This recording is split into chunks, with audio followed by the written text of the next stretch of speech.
사명자가 걷는 고난의 길 11번째 동일한 주제 말씀 가지고 은혜를 나누도록 하겠습니다. 찬송가 80장 잘 아시죠? 천지에 있는 이름 중 귀하고 높은 이름, 주 나시기 전 지으신 구주의 이름 예수. 자, 이 찬송요, 조지 워싱턴 베순, 발음하기 힘들더라고요. 베순 이 목사님이 1858년도에 작사한 거예요. 이 사람이 어디서 태어났냐면 미국 뉴욕에서 태어났습니다. 우리와 동일하게 개혁파 장로교회 목사로 사역을 하셨는데, 딕슨 대학과 프린스턴 신학대학을 졸업하고 유티카, 그 다음에 필라델피아, 그 다음에 브루클린에서 이제 목회를 했어요. 이분이 이제 매우 학식이 높았다 그래요. 그리고 비범한 문학적인 재능을 지닌 분으로 굉장히 유명했는데, 뉴욕 대학하고 펜실베니아 대학교의 총장으로 특별히 초빙을 받았어요. 그런데 이분이요, 나는 일선 목회가 내 사명입니다, 나는 총장 자리가 내 사명이 아닙니다 라고 두 초청을 모두 거절했다라고 하는 유명한 일화가 있어요. 근데 이제 이분이 건강이 갑자기 악화가 돼가지고 1862년이에요. 이탈리아로 갑니다. 자, 그래서 그해 4월 27일에 아침 예배 인도하고 난 다음에 57세입니다. 아까운 나이인데 갑자기 사망하게 돼요. 자, 목사님의 이제 여러 귀한 저서들 아직도 남아 있는데, 이 목사님이 아들하고 사위들이 있는데 다 목사래요. 근데 꼭 부탁하는 말이 이거였다고 한답니다. 나의 아들들아, 복음을 선포해라. 강단에서 복음을 선포해라. 죽어가고 있는 죄인들에게 주님을 소개하고 그들을 생명의 길로 인도하라. 이렇게 권면했다 그래요. 근데 이분의 주특기가 있어요. 주특기가 뭐냐면 항상 예수 그리스도의 이름을 높이는 일에 최선을 다하고 열심히 했다라는 거예요. 자, 전체 가사 한번 봅시다. 천지에 있는 이름 중 귀하고 높은 이름, 주 나시기 전 지으신 구주의 이름 예수, 주 십자가에 달릴 때 명패에 쓰인 대로 저 유대인의 왕이요 곧 우리 왕이시라. 지금도 살아계셔서 언제나 하시는 일, 나 같은 죄인 부르사 참 소망 주시도다. 주 예수께서 영원히 어제나 오늘이나 그 이름으로 우리에게 참 복을 내리신다. 주 앞에 내가 엎드려 그 이름 찬송함은 내 귀에 들린 말씀 중 귀하신 이름 예수. 아멘. 여러분, 우리는 때로요, 지금보다 더 화려해 보이고 더 보수가 많고 무사람들이 많이 알아주는 일을 제안받을 때 이게 하나님의 뜻이 아닌가 라고 생각할 때가 많아요. 조지 워싱턴 베순 목사님의 경우에 뉴욕 대학이나 펜실베니아 대학의 총장으로 청빙이 들어왔을 때 일선 목회보다는 더 나은 대우가 약속이 되잖아요.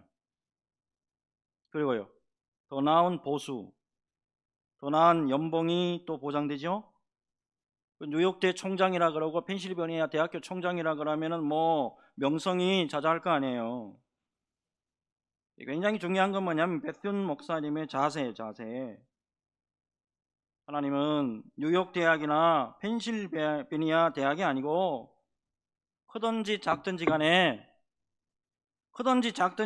예수님의 핏값으로 세우신 교회를 죽는 순간까지 섬기고 순종하면서 예수님의 이름을 높이는 일에 최선을 다하는 것이 바로 하나님의 뜻이 아니겠습니까?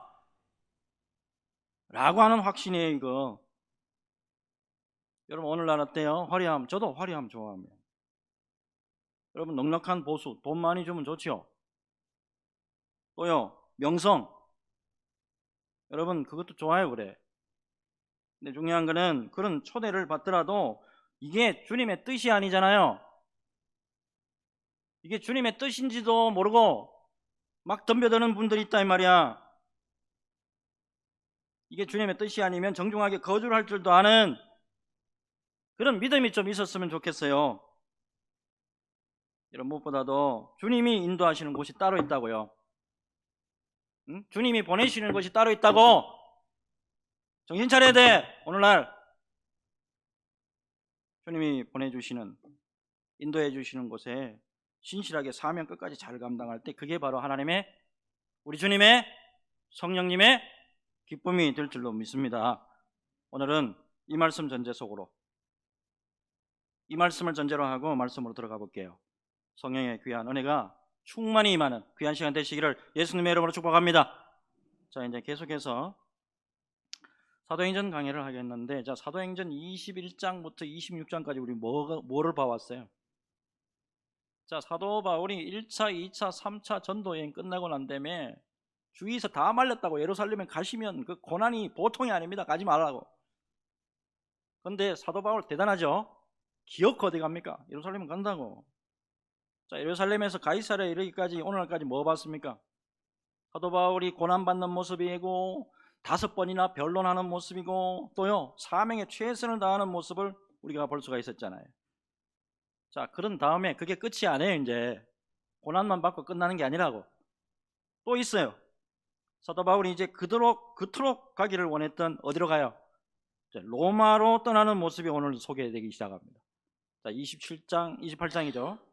자, 1절, 2절 보면 우리가 배를 타고 이달리아로 가기로 작정되매 바알과 다른 제수 몇 사람을 아구스도대의 백부장 율리오란 사람에게 맡기니 아시아 해변 각처로 가려 하는 아드라 무테노 배에 우리가 올라 항해할세 마게도냐의 데살로니가 사람 아리스다고도 함께 하니라 그랬어요. 일단 우리가 그랬죠. 우리가라고 하긴 기록으로 봐가지고 일단 한 사람이 아니네요. 그죠? 누가 탔죠? 자, 사도행전의 저자가 누구죠? 누가죠? 누가도 함께 탔고, 그 다음에 데살로니가에서 전도된 아리스다고라는 사람도 타고 있다면 2절에 아리스다고, 이 사람은 사도 바울이 감옥에 가도 여기까지 끝까지 따라갔어요. 이 사람. 그 다음에 바울도 함께 탔네요. 이 배에. 자, 이후에 말씀 보면, 자, 이게 어디서 어떻게 이제 항해가 진행되느냐, 이거는 굉장히 상세하게 지금 누가가 기록을 하고 있습니다. 누가는 지금부터 2000년 전의 사람이에요. 근데 이 일대를 완전히 그냥 다 정확하게 지금 기록을 하고 있는데, 우리 한 가지 오늘 그 지도를 보면서 먼저 살펴보도록 하겠는데, 자, 우선에 2절을 한번 보세요. 자, 2절을 보면 아드라 무테노라는 배에 올랐다라고 하죠. 자, 이거는 작은 목선을 의미합니다. 자, 그 배를 타고 이제 3절을 보면, 자, 3절 보겠는데 우선에 여기가 예루살렘에, 여기가 이제 이스라엘이죠. 그 다음에 여기가 어디겠어요? 여기가 이제 지금의 트리키에 소아시아가 되는 거예요. 그 다음에 여기는 어디겠어요? 여기가 그리스예요. 지금의 그리스. 그 다음에 장화처럼 생겼죠. 자, 이제 이탈리아 로마로 이제 가게 되는 거예요. 자, 이 과정 이제 이렇게 쭉 이제 한번 보시겠는데, 이제 3절을 좀 보면, 자, 여기가 예루살렘이죠. 자, 가이사라에 이제 올라가 가지고 요렇게 해 가지고 여기 시돈입니다. 시돈에서 출발하는 거예요. 시돈에서 출발해 가지고 요렇게 가는데 구브로 섬을 끼고 가요. 이쪽에 지금 역풍이 불기 때문에 조심해야 돼요. 조심하는 상황에서 이렇게 해가지고 어디 도착하냐면 지금 무라라는 곳에 도착한다고요. 무라. 자, 여기서 지금 보니까 아드라무테노, 요거는 작은 목선이라 그랬잖아요. 여기서 배를 갈아탑니다. 자, 배를 알렉산드리아 배로 갈아타. 요거는 아마 곡물을 수송하는 아마 무역선이다. 이렇게 지금 보고 있어요. 그러니까 지금 37절 참고적으로 한번 보면 이 배에 몇 명 타고 있어요? 276명이 타고 있다고. 전체. 그러면 꽤 큰 배였을 것이다 추측 가능하죠. 자, 그 다음에 이제 7절로 이제 가면 이렇게 가가지고 니도라는 곳에 도착합니다. 니도. 그 다음에 8절을 보시면 이렇게 살모네를 거쳐가지고 미항이라고 합니다. 아름다울 미자 써가지고 아름다운 항구. 여기에 이제 도착을 하게 되는데 경관은 아름다웠나 봐요. 경관은 꽤 아름다웠는데 이제 문제는 뭐냐면 여기가 겨울 나기가 굉장히 힘든 곳이었다, 이게 판단이 된 것 같아요. 그래서 그 옆에요, 베닉스라고 하는 곳에 여기에 이제 가려고 하는데 사도 바울은 이제 말리잖아요. 그 가면 고생 대박을 하니까 절대로 가지 말라고. 근데 대부분의 사람들이 베닉스로 가자 이렇게 의견이 나온 거예요. 이 사도 바울이 좀 뜯어말렸는데도 불구하고 항해하다가 뭐를 만날까요? 그 유명한, 이제 많이 들어보신 거 있죠, 유라굴로라고 하는 광풍을 만난다고. 이게 지금 이쪽으로 이렇게 바람이 부는 거거든요. 또 딴 배 타고 가는 거잖아요. 역풍을 부니까 지금 못 가는 거야. 여기서 배가 파선을 합니다. 배가 깨지잖아요. 그래가지고 뭐 어디까지 가냐면 멜리데 섬이라는 게 여기에요. 여기까지 가가지고 밀려나서 이렇게 해서 로마로 들어가게 됩니다. 자, 이제 지금까지 이탈리아 로마까지 가는 이제 배에 이제 이렇게 항로를 한번 봤어요. 계속 말씀을 좀 보고 있는데, 여러분 로마로 가게 된 이유가 뭐죠? 왜 로마로 가는 거예요, 지금 사도 바울이? 우선 1차적으로 봤을 때 유대인들의 고소에 의해 가지고 지금 이게 예루살렘에서는 해결이 안 되는 거야, 재판을 해도. 그래서 이 사람이 로마 사람이고 하니까 내가 로마 황제에게 내가 상소하겠다. 그래서 지금 로마로 가가지고 로마 황제 앞에서 재판받기 위해서 일단 1차적으로는 그렇게 해서 지금 가는 거잖아요. 사실은 그게 아니죠. 예수님의 계시가 있잖아요. 자, 사도행전 23장 11절에 그날 밤에 주께서 바울 곁에 서서 이르시되 담대하라, 내가 예루살렘에서 나의 일을 증언한 것 같이 로마에서도 증언하여야 하리라 하시니라 했어요. 자, 복음이 예루살렘과 유대와 사마리아를 건너뛰죠. 로마로 갔다가 그 다음에요 땅끝까지 가야 한다라고 하는, 이게 예수님의 원대한 계획이 여기에 속해 있다고. 이게 사도 바울의 계획이 아니에요. 예수님의 계획이라고 이게. 근데 사도 바울, 특별히 그 모든 것을 순종하면서 수행해야 되는 사도 바울의 입장에서는 고생이 만만치가 않다 이 말이에요.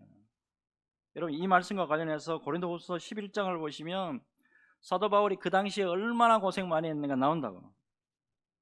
자, 고린도후서 11장 23절부터 보면 내가 수고를 넘치도록 하고 옥에 갇히기도 더 많이 하고 매도 수없이 맞고 여러 번 죽을 뻔하였으니 유대인들에게서 40에 하나 감한 매를 5번 맞았으며 3번 태장으로 맞고 1번 돌로 맞고 3번 파선하고. 몇 번 파선? 3번 파선했대요. 이게 이번에 지금 배가 한번 깨진 건 이거는 처음이고 2번 더 있다 소리요.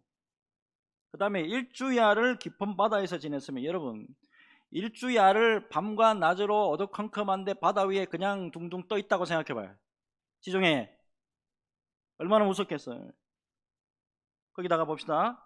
여러 번 여행하면서 강의 위험과 강도의 위험과 동족의 위험과 이방인의 위험과 시내의 위험과 광야의 위험과 또 바다의 위험 또 나와요.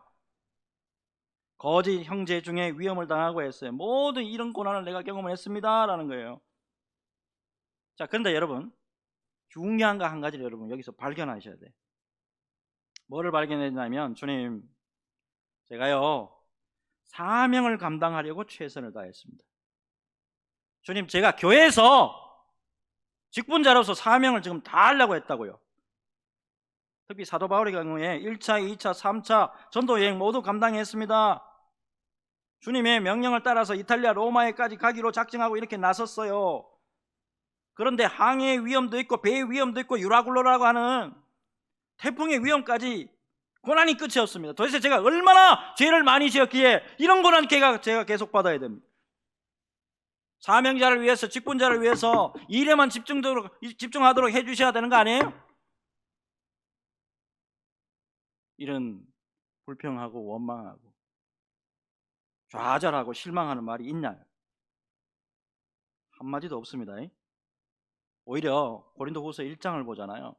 고린도후서 1장을 보면 사형 선고를 받은 것 같은 극심한 고난 가운데서도 하나님의 놀라운 위로가 있습니다. 하나님의 놀라운 고난만 있는 게 아니고 하나님의 놀라운 위로까지 있습니다. 이거 잊지 마십시오. 권면까지 한다고. 고린도후서 1장 2절에서 4절인데 여기서만 위로라는 단어가 몇 번 나오는가 제가 읽을 테니까 한번 보세요. 하나님 우리 아버지와 주 예수 그리스도로부터 은혜와 평강이 있기를 원하노라. 찬송하리로다. 그는 우리 주 예수 그리스도의 하나님이시요 자비의 아버지시요 모든 위로의 하나님이시며 우리의 모든 환난 중에서 우리를 위로하사 우리로 하여금 하나님께 받는 위로로서 모든 환난 중에 있는 자들을 능히 위로하게 하시는 이시로다. 고난만 있는 게 아니래요. 하나님 위로가 있답니다. 데살로니가 5장 16절에서 18절입니다. 항상 기뻐하라. 쉬지 말고 기도하라. 범사에 감사하라. 이것이 그리스도 예수 안에서 너희를 향하신 하나님의 뜻이니라. 고난 후에는 반드시 하나님의 위로가 넘칩니다. 항상 기뻐하십시오. 쉬지 말고 기도하십시오. 그리고 범사에 감사하십시오. 그게 바로 하나님의 뜻입니다. 긍정의 말입니다. 믿음의 말입니다. 은혜의 말을 계속하고 있잖아요. 여러분 사도 바울이 지금 이런 말을 하는 게 극심한 고난 가운데 악으로 깡으로 지금 이겨야 됩니다 식으로 우격다짐으로 하는 말이 아니에요. 이거 중요한 거는 리얼 크리스천, 진짜 크리스천이 진짜 그리스도인에서 입에서 나오는 말씀이다라는 거예요. 여러분 극심한 고난이 오잖아요. 그리고 힘들고 환난이 태풍처럼 막 올라올 때, 강력한 태풍이 막 불어올 때 뭐가 갈라져요? 진짜하고 쭉정이가 갈라진다고. 진짜 바람이 세게 불잖아요. 웬간하게 불어가지고는 표 안 나요. 진짜 센 거 오잖아. 진짜 센 거 올 때 그때 알곡이냐 쭉정이가 갈라진다고. 최근에 제가 좀 책을 좀 많이 사가지고 읽고 있습니다. 신길 교회를 담임하고 있는 이기홍 목사님이 쓰신 책인데 책 제목이 진짜입니까? 네, 이거 그렇게 두껍지 않아요. 빨리빨리 읽을 수 있는 책이에요. 근데 굉장히 은혜됩니다. 자, 이 책 좀 소개해 드리겠는데 이분이 2023년에 미국을 방문할 기회가 있어가지고 존 메가더 목사님이에요. 존 메가더 목사님이 담임하는 그레이스 커뮤니티 교회에 다녀왔다 그래요. 이 교회가 좀 특이한 교회입니다. 우리나라에도 그런 일이 있었는데 미국에서 코로나 팬데믹 기간에 캘리포니아 주정부하고 예배 자유 문제 때문에 법적인 소송이 벌어져요. 근데 그 법정 소송에서 연방 대법원에서 승소한 교회가 바로 이 교회입니다.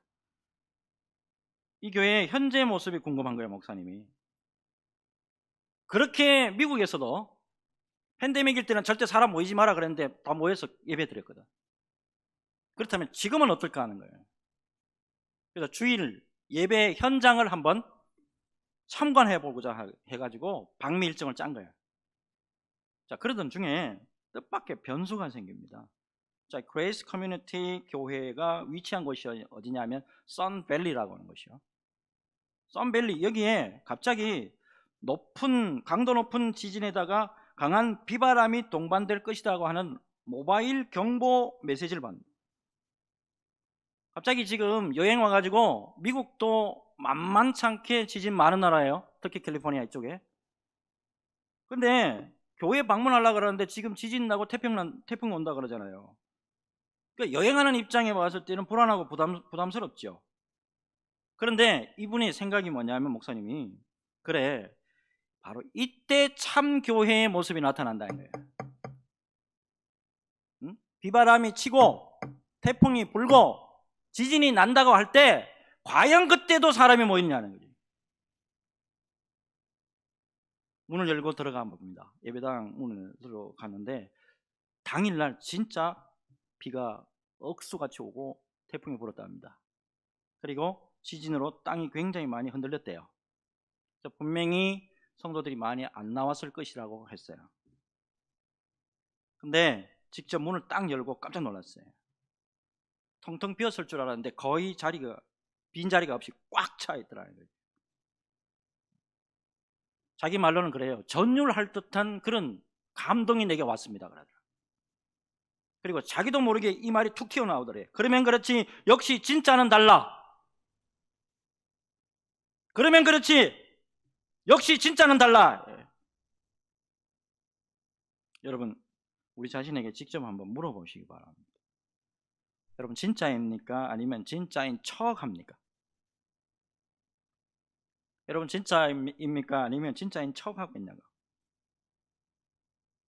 그럼 믿음의 길을 가는 것은 제가 자주 말씀드리죠. 이스라엘 백성들이 광야를 지나는 것과 거의 동일합니다. 광야 어떤 것이죠? No water, 물 없어요. No food, 음식도 없어. No people, 사람도 없어. 반겨주는 사람도 없다고. 늘 뭐가 있어요? 늘 대적들이 있다고. 짐승과 뱀이 기다리고 있다 이 말이에요. 이런 광야의 길을 가는 가운데 진짜의 모습으로 주님 앞에서 믿음으로 달려가는 저와 여러분들이 되었으면 하는 마음 간절합니다. 여러분 항상 우리 모두는 언제나 주님 앞에 서 있다. 나는 무슨 일을 하든지 항상 주님 앞에 서 있다. 코람데오, 이거 잊지 마시기 바랍니다. 항상 여러분 리얼 크리스천, 나는 진짜로 주님 앞에 서기를 원합니다. 그 바라는 마음대로 정말 견고하게 주님 앞에 서는 저와 여러분 모두가 되시기를 예수님의 이름으로 축복합니다. 네, 이제 두 번째 말씀 넘어가 보겠는데, 자 9절 10절 우리 같이 한번 읽어봅시다. 같이 읽습니다. 시작. 여러 날이 걸려 금식하는 절기가 이미 지났으므로 항해하기가 위태한지라 바울이 그들을 권하여 말하되, 여러분이여 내가 보니 이번 항해가 하물과 배만 아니라 우리 생명에도 타격과 많은 손해를 끼치리라 하되. 아멘. 자, 사도 바울이 로마로 압송되어 가는 지금 시기가 나오죠. 무슨 시기가 나오냐면 여러 날이 걸려 금식하는 절기가 이미 지났으므로 그랬어요. 금식하는 절기, 유대인 달력으로 7월 10일이에요. 대속죄일, 이게 금식일입니다. 대속죄일에 금식했다는 거죠. 근데 이게 우리 지금 나라 우리식으로 태양력으로 보면 9월에서 10월에 해당합니다. 특히 9월 14일 이후에 3월 달까지 지중해를 항해하는 것은 매우 위험합니다. 왜? 역풍이 불기 때문에. 특별히 11월 11일이죠. 11월 11일이 되면 아예 역풍 때문에 항해가 불가능했다라는 기록이 남아 있어요. 자, 그동안에 사도 바울은 1차, 2차, 3차 전도 여행하면서 이 모든 걸 다 겪은 거예요.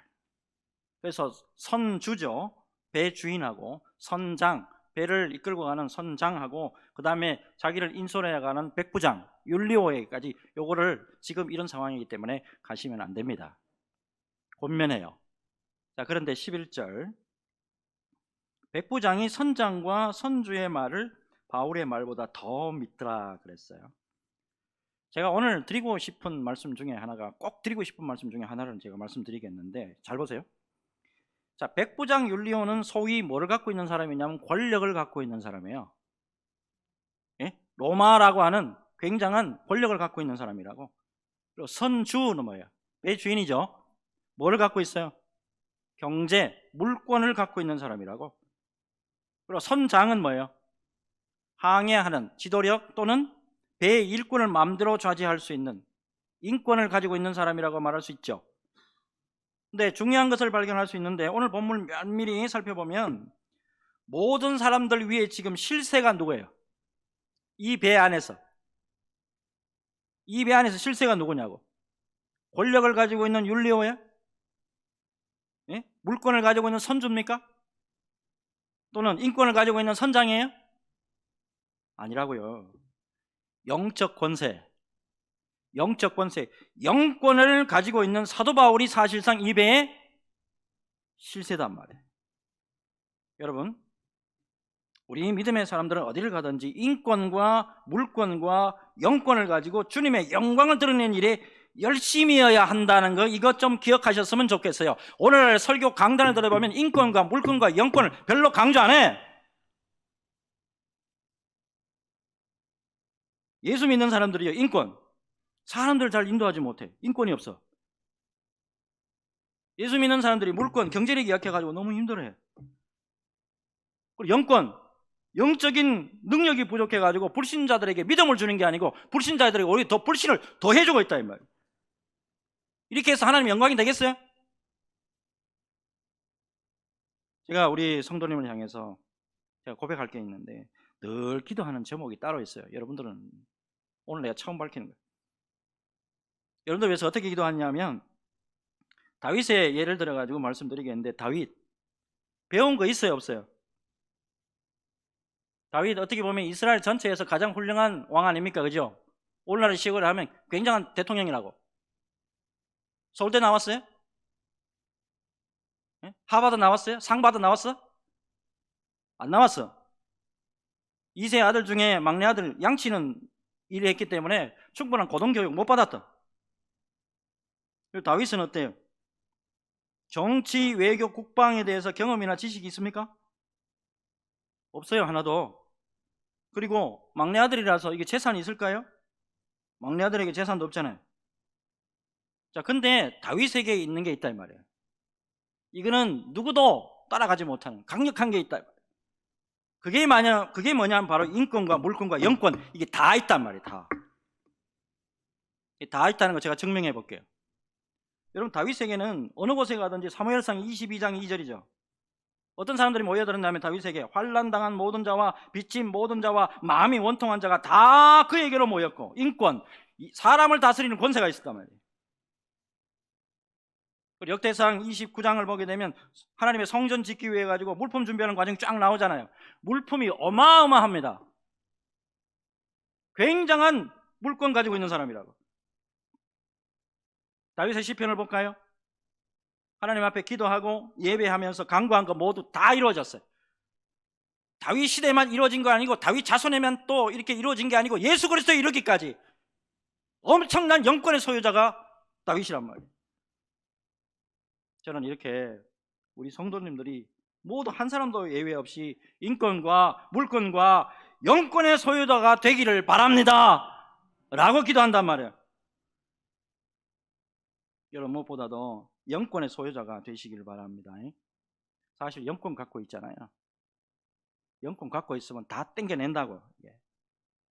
영권이 없으니까 다 힘든 거예요. 제 어머니 목사님 보면 영권이 얼마나 중요한가 제가 깨닫습니다. 제가 굉장히 많이 배워요. 우리 어머니 1942년생입니다. 83세예요. 어떻게 보면 정말 키가 1m 50밖에 안 돼. 조그만한 우리 할머니라고. 근데 지금도 변함없이 하루에 3번 예배 드리면서 기도하고 계세요. 강원도 동해 뭐 가보신 분들 여기 있는데 우리 장로님도 가보시다 그러는데 산 윗자락에 조그만한 기도원에서 홀로 그냥 기도하고 계세요. 근데 꽤 많은 분들이 목회에 어려움이 있을 때 우리 목사님에게, 우리 엄마에게 가가지고 기도 받으러 가. 가정과 개인에게 문제가 생기잖아요. 기도 받으러 옵니다. 제가 옆에서 다 봐요. 문제 해결되는 거 제가 다 본다고. 제가 어머니 기도원에 갈 때마다 깨닫는 게 있다고. 말세에 뭐가 필요하냐, 말세에. 지금 현재 우리가 사는 게 말세 아닙니까? 이 말세 가운데 주님이 주시는 영권이 필요하다. 예수님이 주시는 영권을 가져야 된다. 이런 생각이 많이 든다고요. 여러분, 변함없이 예배와 깊은 기도를 통해서 영권이 강하게 임하는 저와 여러분 되시길 바랍니다. 여러분, 강한 영권을 통해 가지고 대적을 물리치는 그런 능력이 있으시길 바라고, 강한 영권을 통해 가지고 병마를 물리치고 다시 일어나는 은혜가 있으시기를 바라고, 강한 영권을 통해서 하나님의 영광을 드러내는 믿음의 사람들 다 되시기를 예수 그리스도 이름으로 축복합니다. 자, 이제 마지막이요. 자, 한 말씀 더 보겠는데 12절. 자, 같이 읽겠습니다. 같이 읽습니다. 시작. 그 항구가 겨울을 지내기에 불편하므로 거기서 떠나 아무쪼록 베닉스에 가서 겨울을 지내자 하는 자가 더 많으니, 베닉스는 그레데 항구라. 한쪽은 서남을 한쪽은 서북을 향하였더라. 아멘. 자, 질문 드려볼게요. 그 항구 무슨 항구예요? 이게 미항이에요. 미항. 대부분의 사람들이 그레데 섬의 미항에서 겨울 나기가 불편하다 말을 합니다. 그래서 바로 옆에 베닉스로 가자 라고 지금 의견을 모은다고요. 자, 바울은 그런데 만류합니다. 여러분, 그런데 많은 수가 좋다고 생각하고 결국에는 항해를 하는데 뭐를 만나죠? 가지마라 가지마라 가지마라 가지마라 그랬더니만 결코 가가지고 뭘 만나? 유라굴로 만나잖아. 유라굴로 만나가지고 모두가 목숨의 위경에 빠지게 됐다 이 말이에요. 사실 사도 바울이요, 단순히 자기 전도 여행 때 경험한 그거 가지고 배 안에 있는 사람들이 고민한 게 아니라고. 이게 계속 읽어봐요. 전부 예수 그리스도께서 계시해 준 거 따라가지고 고민한 거야. 자, 여러분 여기에서 매우 중요한 걸 또 하나 발견하셔야 되는데, 아무리 사람들이요 거기가 좋대, 응? 많은 사람들 모여가지고 거기가 좋대, 거기가 우리를 편하게 한대, 거기 가야 우리가 살고 거기 가야 부흥한대. 근데 인생이 살아가는 정확한 방향을 가지고 있는 주도권 지금 누구에게 있어요? 주도권 누가 갖고 있냐고. 여러분 오늘 그 본문은 아닌데 37절 다시 보면 총 배 안에 지금 몇 명 타고 있어요? 276명이 타고 있잖아요. 근데 가장 정확한 삶의 방향을 제시하고 있는 사람이 하나님의 사람 바울이단 말이에요. 특별히 사도 바울에게는 예수님이 함께 하셨단 말이에요. 나에게 지금 누가 함께 하고 계시냐는 거지. 사도 바울에는 예수님이 함께 하셨고, 그분이 말씀으로 함께 하셨고 성령으로 인도하고 계셨다 이 말이에요. 자, 근데 문제가 그게 다가 아니에요, 여러분. 그럼에도 불구하고 뭐를 만나요? 유라굴로 만나요, 안 만나요? 만납니다. 태풍 만나요. 예수 그리스도의 복음의 사명자가 가는 길에 유라굴로 없애주면 얼마나 좋겠어. 예? 목사가 가는 길에 병마가 없었으면 얼마나 좋겠어요. 직분자가 가는 길에 암덩어리나 병마가 없었으면 얼마나 좋겠어요. 놀랍게도 주님이 겪게 해요, 안 해요? 겪게 한다니까. 겪게 한다고. 이 사람이 누구죠? 예, 목적이 이끄는 삶으로 아주 유명한 새들백 교회 담임 목사죠. 릭 워렌 목사님. 이번에 그 자녀가 셋이에요. 이남 일녀. 이남 일녀인데 막내가 매튜 워렌입니다. 매튜, 마태 워렌이에요. 근데 2013년 4월 6일입니다. 27살의 나이로 권총으로 자살하는 사건이 벌어집니다. 매튜가 1년, 2년도 아니고 10년 동안에 정신질환을 앓아가지고 우울증과 자살 충동에 시달렸다, 이렇게 알려져 있어요. 뭐 부자인 아버지니까 어때요? 미국 최고의 의사들 다 데리고 오고, 미국에서 이렇다 하는 상담 전문가들 다 데리고 와가지고 치료받게 했다고. 그리고 수많은 성도들, 2만 명이나 되잖아요, 성도들이. 수많은 성도들이 무릎만 꿇으면 무조건 매튜 했다고. 근데 끝내 권총으로 자살했습니다. 1980년 새들백 교회를 개척해가지고 2만 명이 모이는 엄청난 대부흥을 일으키는 부흥의 대표자 릭 워렌 목사 아닙니까? 릭 워렌 목사님의 가정에 이런 유라굴로가 불어닥쳤어요. 이 사람이 죄가 많아서일까요? 우리나라 대형교회 어느 목사님 아들이 대장암으로 죽었어요. 그 어느 누가 SNS에 글을 올렸네. 목사님 죄가 많아가지고 회개해야 된다고 이따 소리 나고 앉았고. 릭 워렌 목사님이요, 그 충격 때문에 1년 동안에 목회를 쉬어요. 그리고 다시 돌아옵니다. 사역을 다시 시작해요. 근데 그동안에 사역했던 방향하고는 전혀 다른 사역을 합니다. 이제는 수많은 우울증 환자들과 자살 충동 예방을 위해서 최선을 다해서 사역을 합니다. 마치 생애 마지막, 이게 내 마지막 사역이다, 내가 주님 앞에 갈 때까지 이거 해야 된다, 이런 사명 가지고 지금 사역하고 있어요. 3년 전입니다. 2022년도에 앤디 우드 목사님에게 지금 교회 사역 다 물려주고 지금 뭐 하냐면 우울증, 자살 충동 예방 위해서 지금까지 계속 일하고 있다고. 만약에 가정에 유라굴로가 불지 않았다고 한다면 릭 워렌 목사님 대형교회 목사로 뭐 은퇴했을 거예요. 전별금 많이 받고 은퇴금 많이 받고 퇴직금 많이 받고 뒤에 물러나가지고 내가 새들백 교회 내 개척할 때 사람도 아무도 없었습니다. 그런 데서 내 기도하고 그렇게 해서 사역해가지고 2만 명이나 이렇게 일궈냈습니다. 옛날에 금잔대 하면서 그렇게 보냈을지 몰라요. 근데 아들 일 통해 가지고 정신 차린 거죠. 아들 일을 통해서 다시 일어나 가지고 더 많은 고통당하는 미국의 아들들이 보인 거야. 내 막내 아들 하나 때문에 더 많은 고통받는 미국의 아들들과 미국의 딸들이 보이기 시작한 거라고. 그들에게 예수 그리스도의 사랑을 전하고 예수 그리스도의 복음을 전하고 그들을 살려내는 일에 지금 최선 다하고 있잖아요. 여러분, 우리 믿음의 인생에 있어서 유라굴로 얼마든지 만납니다. 사도 바울 같이 예수님의 직접적인 계시받는 분도 유라굴로 만나요.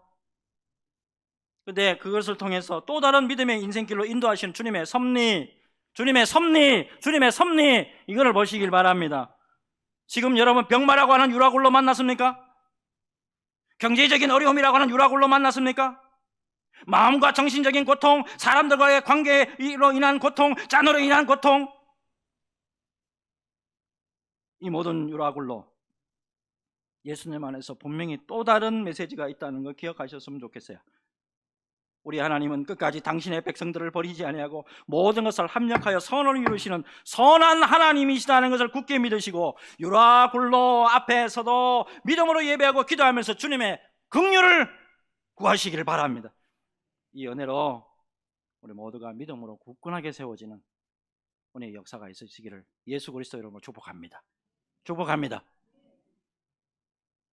주님, 믿음의 길을 가면서 불평, 원만, 절망, 실망이 아니라 위로와 긍정적인 믿음으로 다시 일어나는 진짜 그리스도인들이 되도록 은혜 베풀어 주시고 인권과 물권과 영권을 허락하여 주옵시되 우리 주 예수 그리스도의 영광을 위하여 영권을 허락하여 주옵시며 믿음의 길에서 유라굴로를 만나더라도 믿음으로 주님이 주시는 또 다른 메시지에 집중하며 은혜로 승리하도록 우리 모든 수원 소망교회 성도들에게 은혜를 부어 주옵소서. 은혜를 부어 주옵소서. 예수님의 이름으로 기도하옵나이다. 아멘. 다 같이 일어나셔서